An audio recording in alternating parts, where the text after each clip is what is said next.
All right, maybe you feel like you didn't really get anywhere. First, we should probably start with the definition. What is a splitting field? Definition. Let E be an extension field of F. So E is a bigger field containing the field F, right? F is inside E. Suppose you got a polynomial with coefficients in the smaller field, F, degree at least 1. We say it splits in E if you can factor it, essentially, where all these A1, A2 through AN are elements of E, some of which could be elements of F as well. So it splits in E if that's the case, and we'd say E is a splitting field for F of X over capital F if in fact this is true, if E equals F adjoin all these roots, meaning, remember what this means, this notation means the smallest extension of F containing all these elements, right? That's the definition here, right there. F of A1 through AN is the smallest subfield of E that contains F and all the elements A1 through AN. So as far as answering this question, the easy way out, which is not necessarily the best way, is to just write Q with parentheses and then the three roots of this, which you can find by factoring. Again, this is a difference of 2 cubes here, x cubed minus 1. It can be factored as x minus 1 times x squared plus x plus 1. So 1 is a root. Well, you already knew that. 1 is a cube root of 1. And the other roots can be found with the quadratic formula. Set x squared plus x plus 1 equal to 0. Solve for x, you get -1 plus or minus square root 1 minus 4 over 2. And that can be written as -1/2 plus or minus square root of -3 over 2, which would be square root of 3 over 2 times I.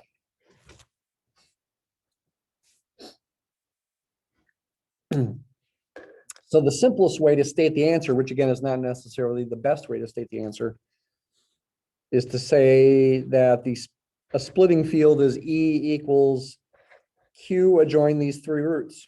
1, -1/2 plus square root of 3 over 2I, and -1/2 minus square root of 3 over 2I. That is one way to state the answer, but not necessarily the best way.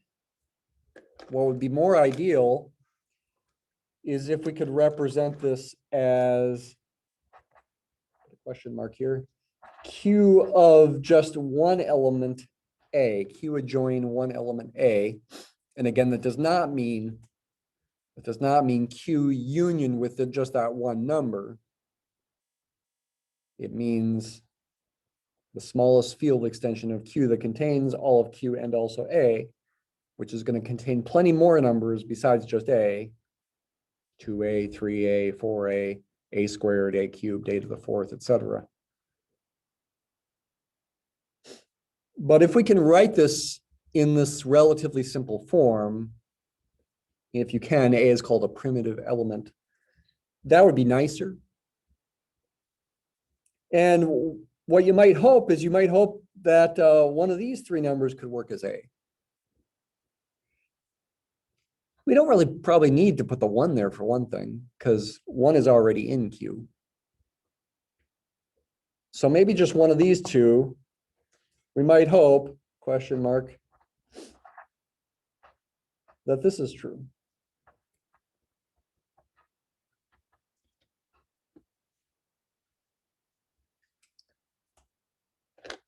Is it true? Well, you'd have to show these two sets are the same thing. These two fields are the same thing. Certainly everything in here is in there. Why? Because by definition, this symbol means the smallest field extension of Q, containing all of Q and containing this element. But this field extension contains that element as well.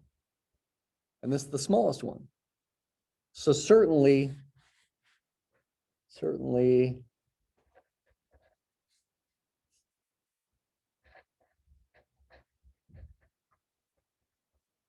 me save a little time here by using a shorthand. Let me call this thing omega. Certainly Q1 omega bar. If that thing's omega, that's omega bar, the complex conjugate of omega. It also happens to equal omega squared in this case. You remember that? We talked about that on Friday. This is a cube root of unity. That's another cube root of unity. And yeah, we talked about when you square that one, you get this one. Certainly that's true.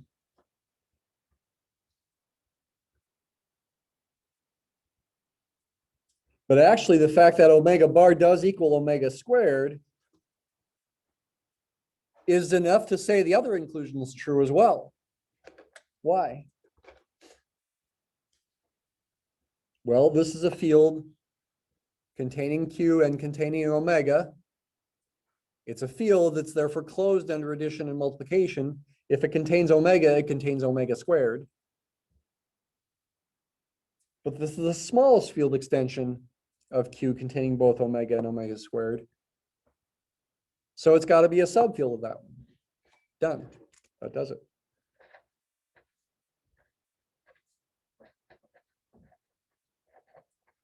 But yeah, and 1 is also in there as well.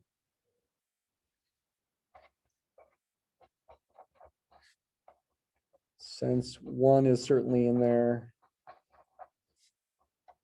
and omega squared is certainly in there, since by definition Q of omega is a field,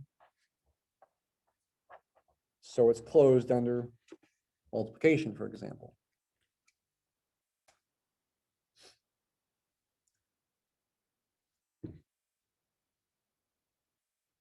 So I can say the answer is, again, the question being, find a splitting field or describe a splitting field for x cubed minus 1 over q. I can say the answer is E equals Q of omega, where omega, again, is negative 1/2 plus square root of 3 over 2 I. That is one way to write the answer. But can we say even more? Like, could we describe this as a vector space over Q? I claim we can, based on what we already know.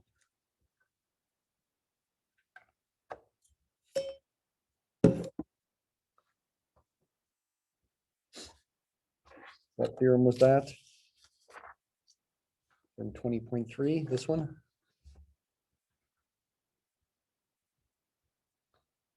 F of A, by the way, in case it was confusing, F of A is not a function value, right? These are field extensions. F of A is isomorphic to that. You can also say if the degree of the P of X irreducible polynomial over F is n, then every element can be written as a linear combination of powers of A, where the highest power of A is n minus 1. A being playing the omega playing the role that A does here. So what's an irreducible polynomial that omega is a root of? The answer is not x cubed minus 1, because that's not irreducible. It's reducible.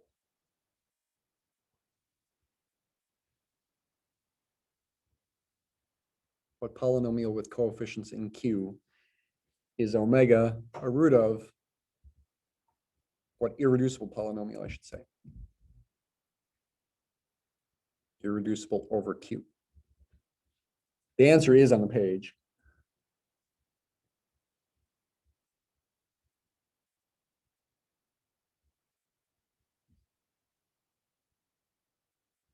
It is that x squared plus x plus 1. It's irreducible over Q because it doesn't have any roots in Q and it's got degree 2. Omega is a root of it.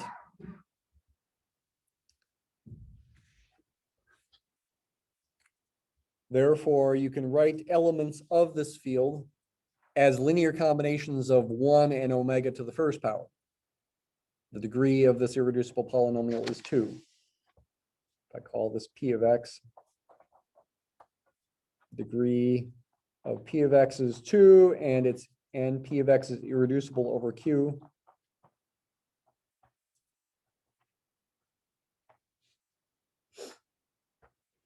Therefore, that theorem does apply. We can write every element as a linear combination of 1 and omega. Say C1 times omega plus C0 times 1. Of course, multiplying by 1 doesn't affect anything, so you don't literally have to write the times 1, but I like writing it for extra emphasis. C1 and C0 are elements of the base field, Q.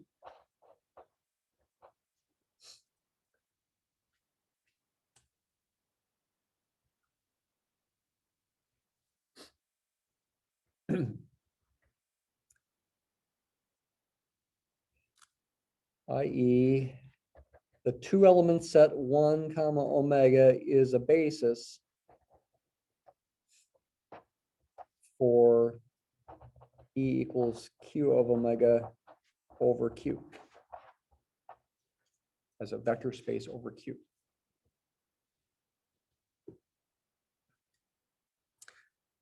Could we write this extension field even more simply? I mean, it's fairly simple in the sense that we have a primitive element, one element that we're adjoining Q, but that element is a complex number that's got a non-zero real part and a non-zero imaginary part. I wonder if we could write this field extension as just Q adjoin some multiple of I.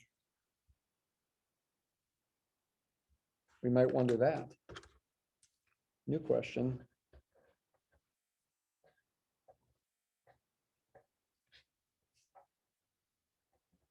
Does E equal Q omega equal Q of something times I?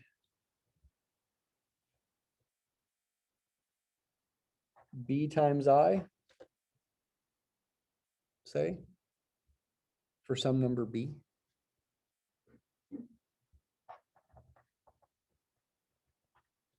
That would be even simpler. Maybe B is square root of 3 over 2.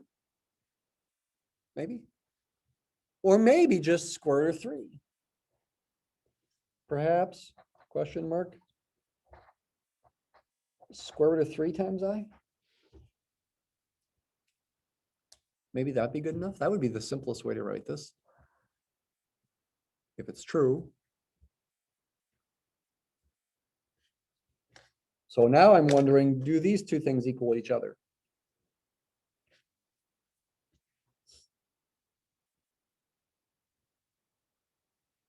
So this is the smallest field extension of Q containing root 3 times I.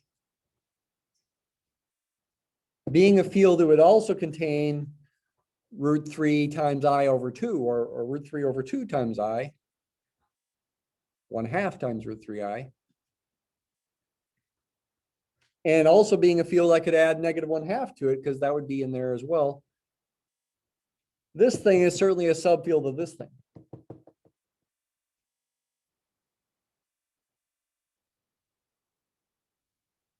In fact, they've got to be equal, because this is going to have degree 2. It's a subfield of that, and it's going to have a degree 2 irreducible polynomial that it splits over as well, or that splits over it as well. In fact, it would be, this would be the splitting field, a splitting field for x cubed plus 3 over Q.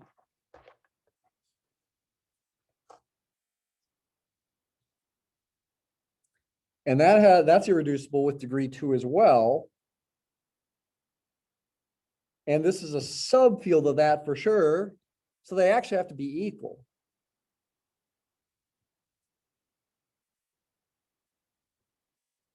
Could I also argue that this is a subfield of that in another way? Well, this would be the smallest field extension of Q that contains omega, that contains -1/2 plus √3/2i. Does this also contain -1/2 plus √3/2i? Yeah. Actually, the argument that, okay. The argument I gave 2 minutes ago actually was the other inclusion. This is a subfield of that.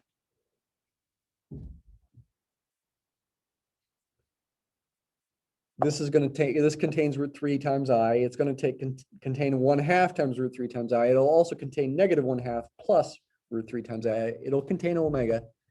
But this is the smallest field extension of Q that contains omega. Therefore, this is a subfield of that.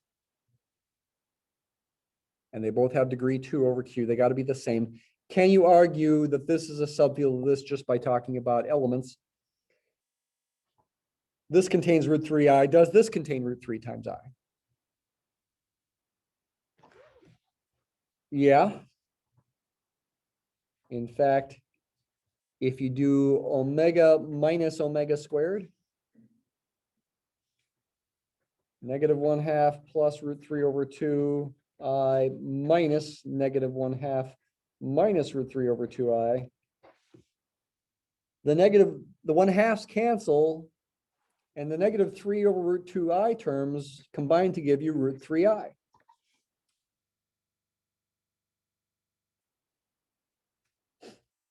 So,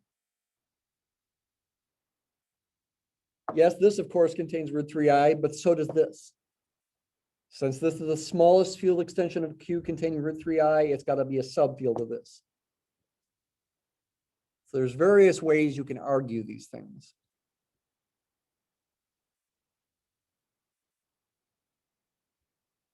These are equal. And this is probably the simplest way of writing the splitting field. And then you could also write it, every element as a linear combination of 1 and √3 times I. You could write, I'll call it D1 times √3i plus D0 times 1, where D0 and D1 are rational numbers.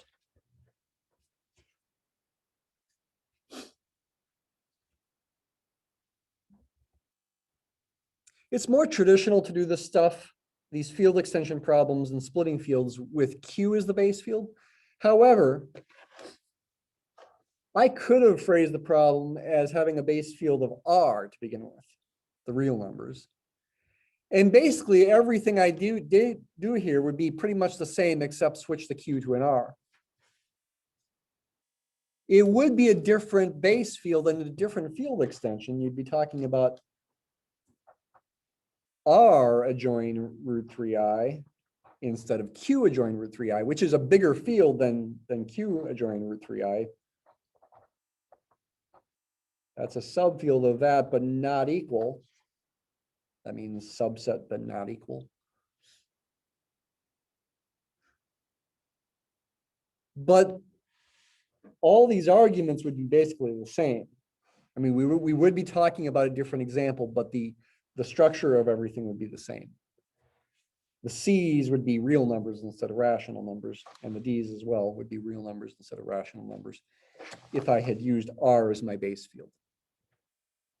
The answer does depend not just on the polynomial, but also on the base field. By base field, I mean the F that you start with, the smaller field that you start with, and that you're trying to extend. Oh, that was so much fun. Let's do another one. We'll do this one right from the start together. Find or describe a splitting field for, I could do x to the 4th minus 1 and talk about fourth roots of unity, but that's a fairly simple example. Let's make it a little bit more interesting. Let's talk about roots of, well, a splitting field for this polynomial over Q.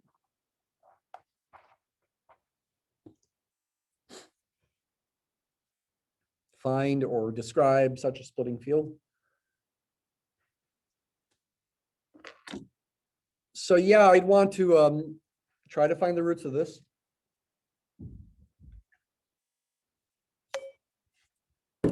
The roots would be fourth roots of -1, not fourth roots of +1.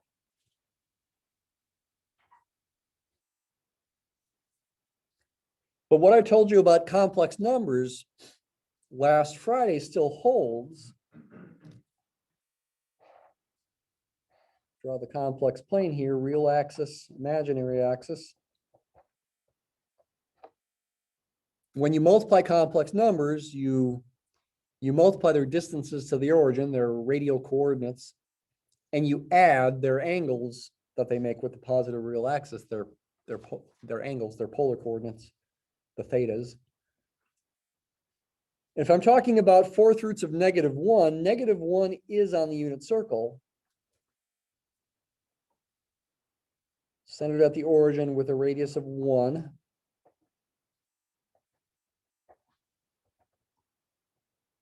-1 is right there. So fourth roots of -1, it's got a distance of 1 to the origin. So fourth roots of -1 have to have a distance of 1 to the origin as well. And since the angles get added when I do something to the fourth power, if it's going to end up here with an angle of 180 degrees, well, one angle I could start with is 45 degrees. 45 degrees times 4 would be 180 degrees. But that's not the only fourth root of -1. There are going to be 3 other ones that are all 90 degrees apart.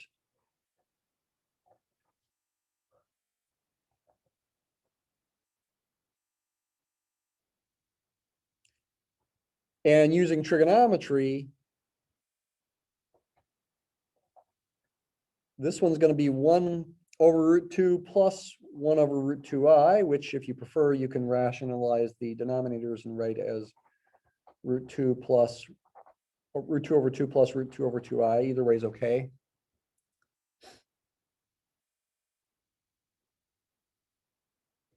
Let me call this omega for this example. It's a fourth root of -1. It's also an eighth root of +1.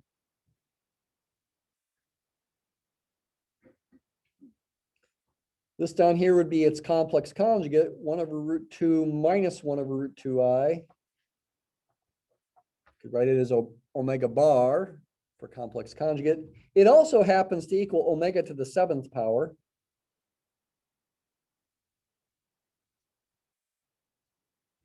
This one over here would be -1/2 plus, or 1/√2 plus 1/√2i. It also happens to equal omega cubed. -1 equals omega to the 4th power. And this one down here would be -1/√2 minus 1/√2i. It also happens to equal omega to the 5th power, and it also happens to equal negative omega, because it's symmetric across the origin from omega. It's got to be its opposite as well. Lots of interesting relationships here. So those are the fourth roots of -1. Those that would help me factor x to the 4th plus 1, wouldn't it? Technically speaking, x to the 4th plus 1, I should be able to factor as x minus omega times x minus omega cubed times x minus omega to the 5th power times x minus omega to the 7th power. I guess I haven't verified that these other ones are fourth roots of -1. Omega cubed to the 4th power would be the same as omega to the 12th power. That's also the same as omega to the 4th cubed. I didn't have to write the omega to the 12th power. Omega to the 4th is -1 though, right? Because it's a fourth root of -1, and -1 cubed is -1. So this means omega cubed also is a fourth root of -1, because when you raise it to the fourth power, you get -1. And omega to the fifth power should be as well. Omega to the fifth power to the fourth power would be omega to the 20th power. I could also write it as omega to the fourth to the fifth. Omega is a fourth root of -1, so omega to the fourth is -1, and -1 to the fifth is -1. And it's going to work with omega to the seventh as well.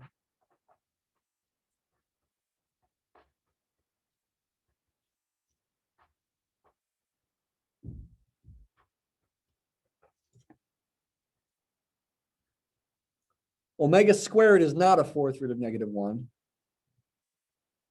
If I raise it to the fourth power, it does equal -1.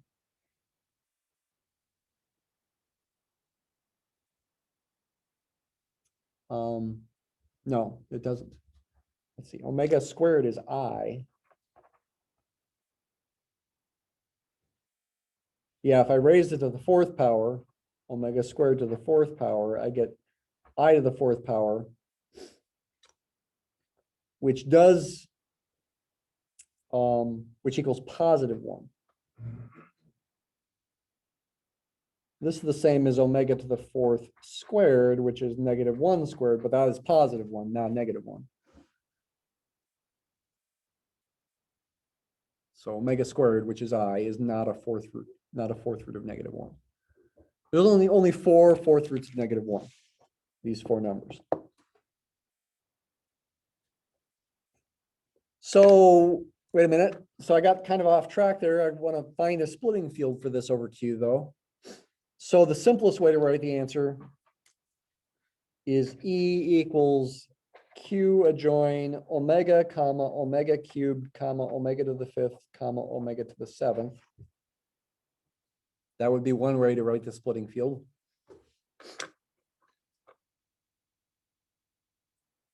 You might hope, does this equal question mark just Q of omega? And the answer is it does. Why? Well, certainly this thing on the right is a subfield of that thing, because I'm adjoining more things to this. The question is this a subfield of that? And the answer is yes. This is the smallest field extension of Q, containing omega, omega cubed, omega to the fifth, and omega to the seventh. But this also contains omega, omega cubed, omega to the fifth, and omega to the seventh, because it contains omega and because it's a field. So it contains all powers of omega. So this is a subfield of that as well. These are equal. Yes.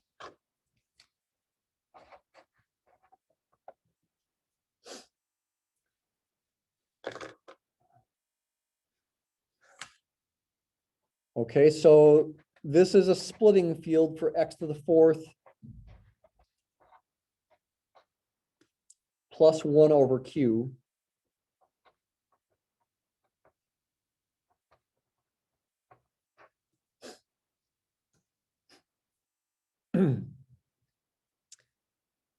We might also wonder how to describe this in terms of linear combinations as a vector space over Q.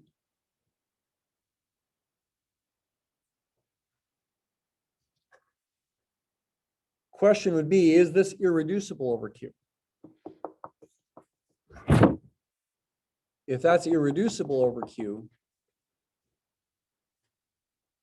then the dimension of the vector space is going to be 4-dimensional, won't it?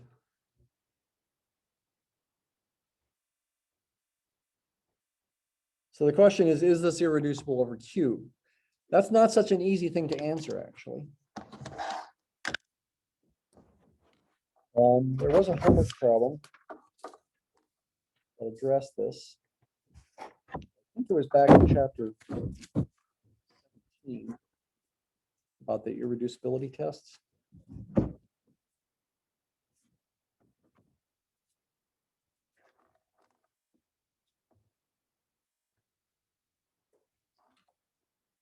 number 15 here, x to the fourth plus 1 is irreducible over q, this problem claims. But interesting, it's not irreducible over r. So if we trust this problem, that first part will be good enough. X to the fourth plus 1 is irreducible over q. But you might also just wonder, why is it not irreducible over r? Evidently, if I allow real coefficients, I can factor it. But wait a minute. Aren't its roots all complex numbers, non-real? They're these four numbers.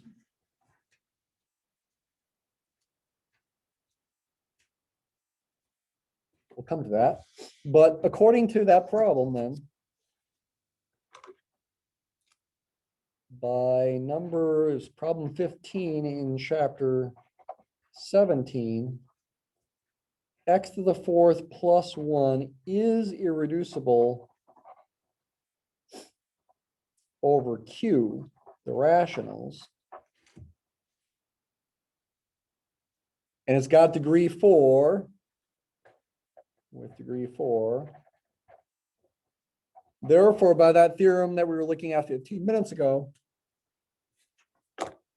about the linear combinations, therefore E equals Q omega, you can write every element as a linear combination of four numbers, 1 omega, omega squared, and omega cubed. Typically written high power to low power. C3 omega cubed plus C2 omega squared plus C1 omega plus C0 times 1, where the C's must be rational.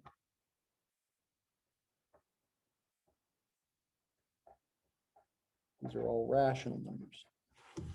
It's a four-dimensional vector space over Q. Right? Dimension of Q omega over Q with that notation is 4.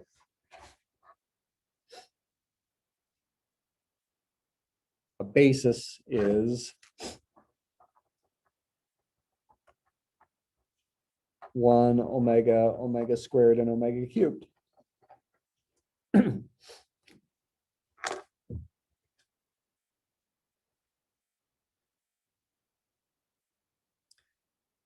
By the way, you should also be able to do calculations in this field if you were asked to.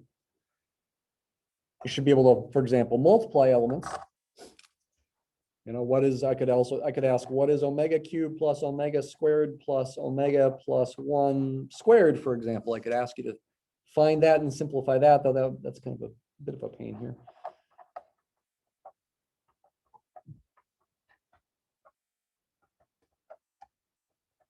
Let's just see how quickly we can do it here. First, multiply omega squared times every term over there. I'll get omega to the 6th plus omega to the 5th plus omega to the 4th plus omega cubed. Then multiply omega squared times every element. I'll get omega to the 5th plus omega to the 4th plus omega cubed plus omega squared. We're not doing any modding, by the way, because the coefficients are from Q, so there's no modular arithmetic going on here.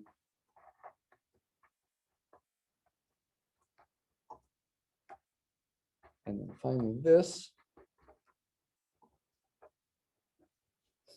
Simplify, that equals omega to the 6th plus 2 omega to the 5th plus 3 omega to the 4th plus 4 omega cubed plus 3 omega squared plus 2 omega plus 1.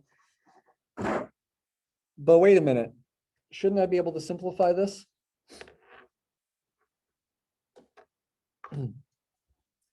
I mean, everything in here should be able to write as linear combinations up through just omega cubed. Well, yeah, I mean, I can use the fact that omega to the 4th plus 1 is 0. In other words, omega to the 4th is -1. I can use that. Omega to the 4th is -1. That means omega to the 5th would be negative omega, and omega to the 6th would be negative omega squared. This would be a negative omega squared here. This would be a -2 omega there. And this would be a -3, and then I could simplify. Like I've got simplifies to 4 omega cubed. These two terms combined to give you plus 2 omega squared. These two terms combined to give you 0, -2 omega and 2 omega is 0, plus 1.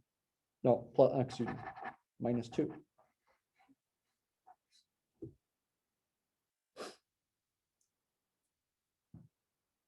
So you should be able to do calculations in this field is what I'm trying to emphasize.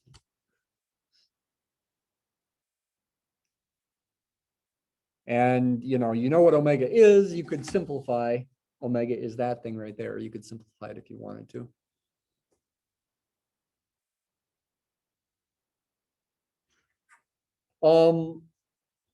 What else did I want to say here? Oh yeah, why x to the 4th plus 1 is irreducible over Q. That problem also claimed it is reducible over R.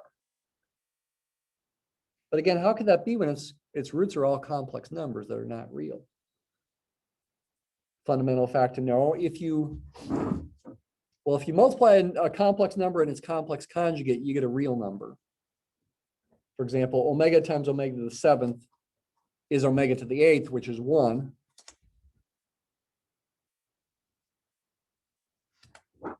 And if you multiply x minus a complex number times x minus its complex conjugate,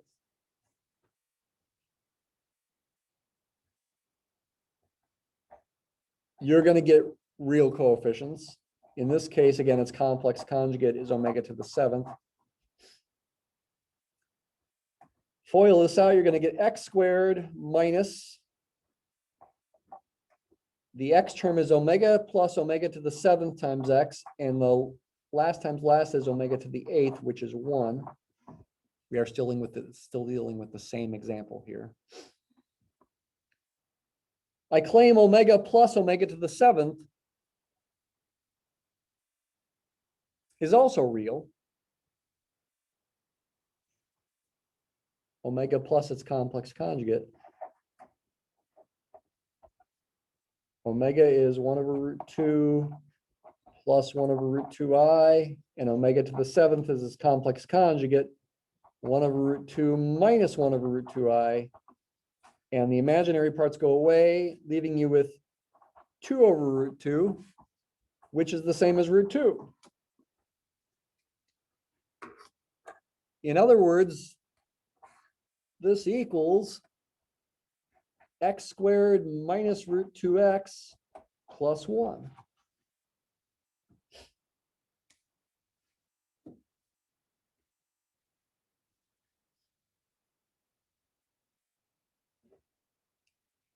And it also turns out that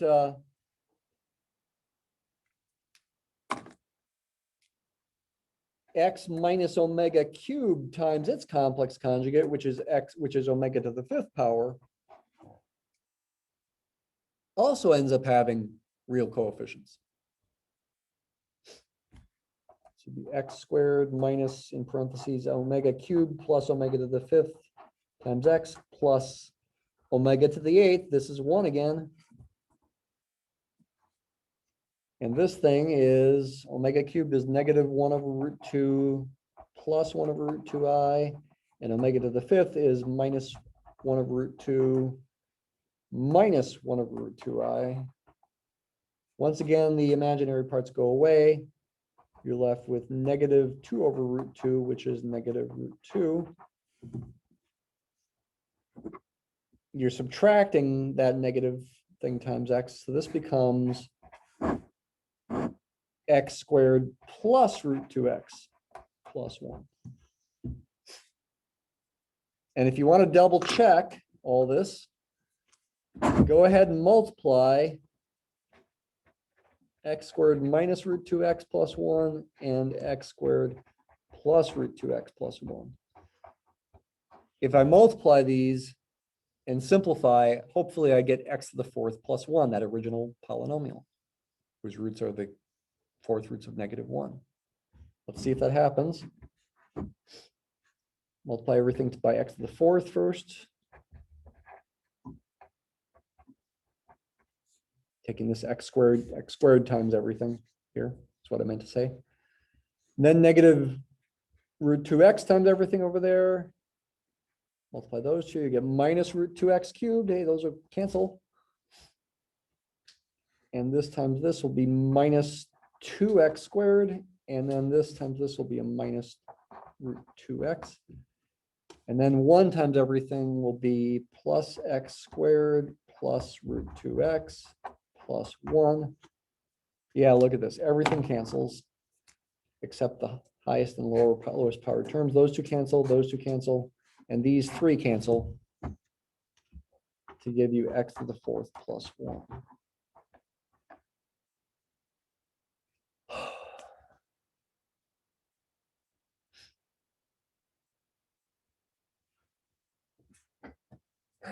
These examples are pretty foundational to helping you here. It's worth you going through them again on your own. I think in the lectures I go through these to some degree as well. So that'll be another review for you.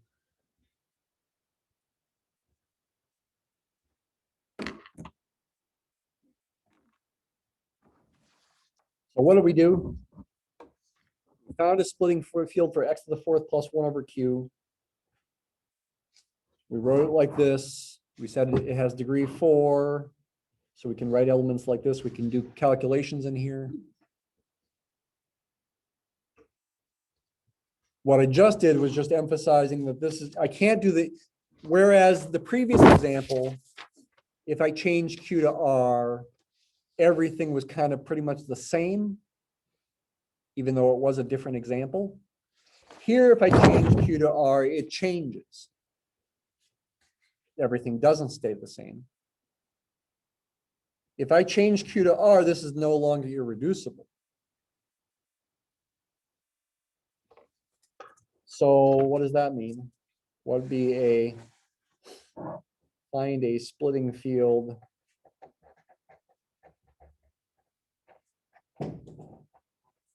for x to the fourth plus 1 over R instead of Q? What would the answer be?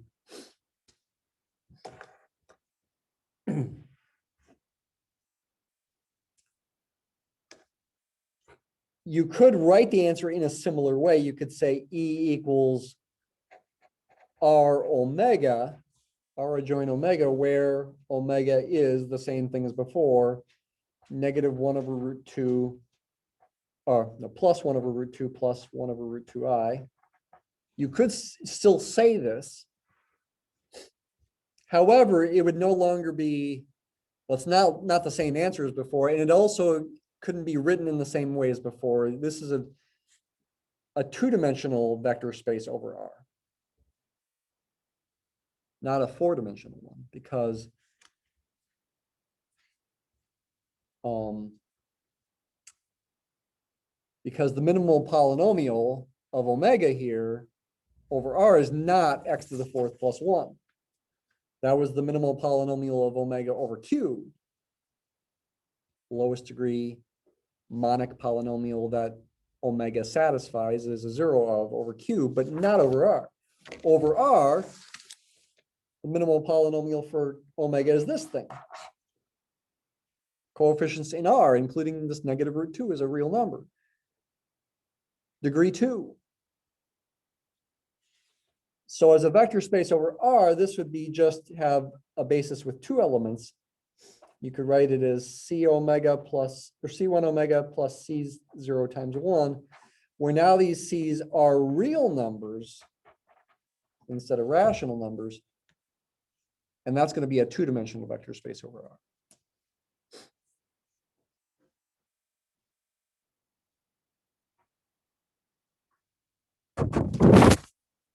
In our last 10 minutes today, let's just summarize some things I haven't quite emphasized yet in class here from the reading. We're dealing with what are called algebraic extensions. not transcendental ones, mostly. E is an algebraic extension over F.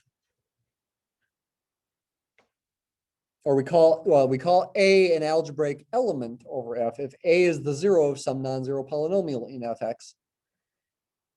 If it's not algebraic, we call it transcendental. An example of a transcendental number emphasized by the textbook is the number pi. Pi does not satisfy any polynomial equation with coefficients in R, the reals.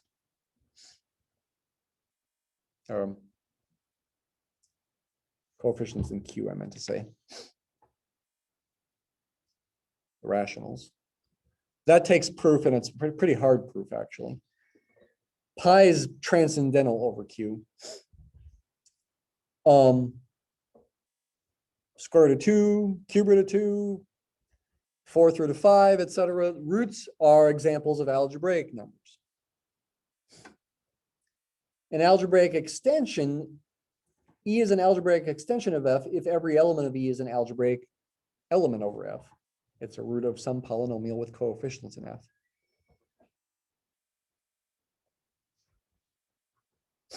Algebraic, nice, transcendental, hard, not so nice.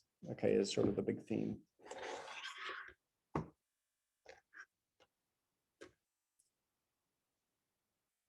This does characterize both transcendental and algebraic extensions.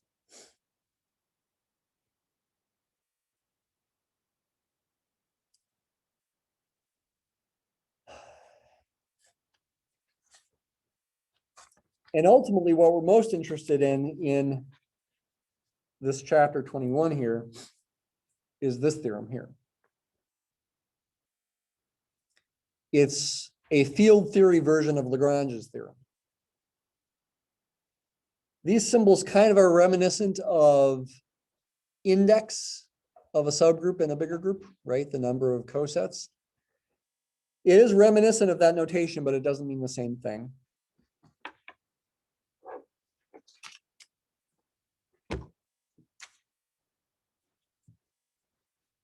It's good to draw pictures to get your mind around what's what here.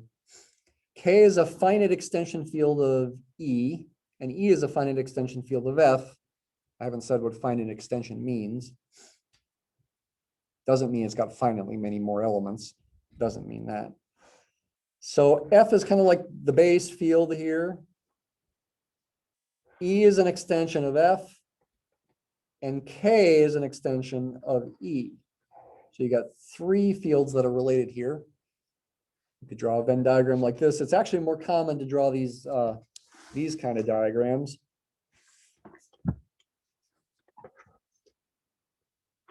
K, E, F, called a tower of fields. And what you see in this theorem, this notation, stands for dimension of vector space. This thing right here is a symbol for the dimension of the vector space E as a vector space over F. It's called the degree of E over F. But it's defined to be the dimension of E as a vector space over F. We say E has degree n, and we write that notation if E has dimension n as a vector space over F. And if that's a finite number, we say it's a finite extension. That's what a finite extension is.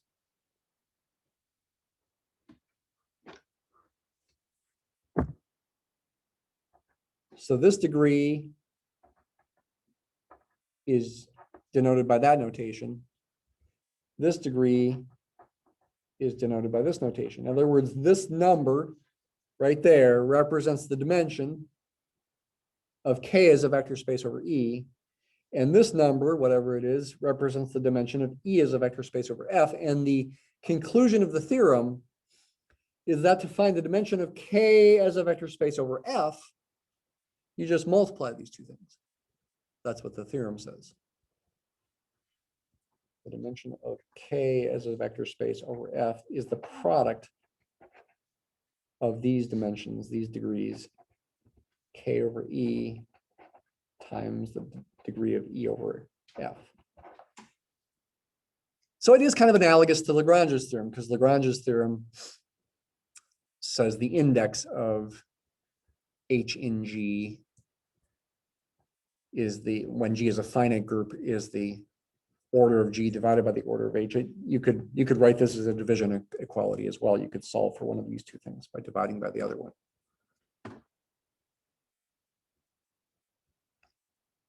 And the textbook emphasizes through examples that it kind of plays a similar role. You can use counting arguments to make conclusions. So you should make sure you really study examples 3, 4, 5, 6, and 7 here in chapter 21. I have already also talked about finite fields. We did talk about that some last Friday through examples. This chapter is about finite fields. Should have read it already.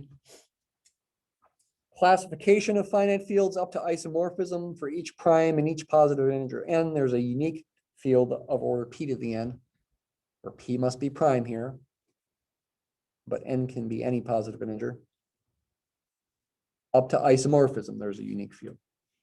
In other words, any two finite fields of the same size must be isomorphic to each other. We did, for example, look at this theorem last Friday as well. GF p to the n stands for Galois field of order p to the n. It's representing the unique field of order p to the n. It's just a symbol in honor of Galois. Under addition, it's isomorphic to the external direct product of ZP with itself n times, which, if n is bigger than 1, means it's not cyclic. But under multiplication, the group of non-zero elements is isomorphic to Z sub p to the n minus 1. It is cyclic under multiplication when you take away 0, right? You always want to, if you want to talk about the group under multiplication, you need to take out 0. So you need to subtract one element there.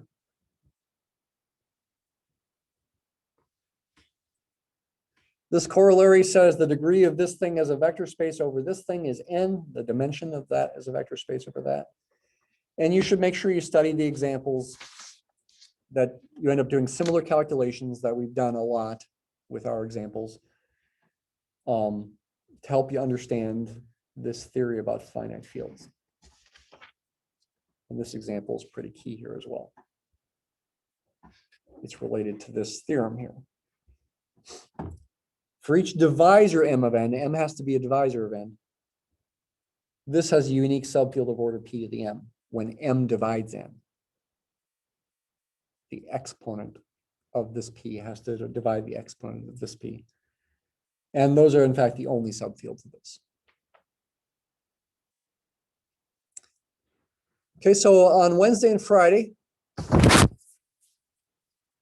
we'll continue with examples that are related to this, but also related to something called Galois theory, which is our very last chapter, chapter 32. It's real tough stuff. What we're trying to do really is we're trying to do the simplest kinds of examples of the stuff that we can. The theorems are real tough, the proofs are real tough, but if we do examples, I hope you feel like you can sort of, to a degree at least, understand this stuff through examples. That's really all we have time to do anyway, and is probably the best thing to do in an introductory course like this. Okay. All right, have a good day.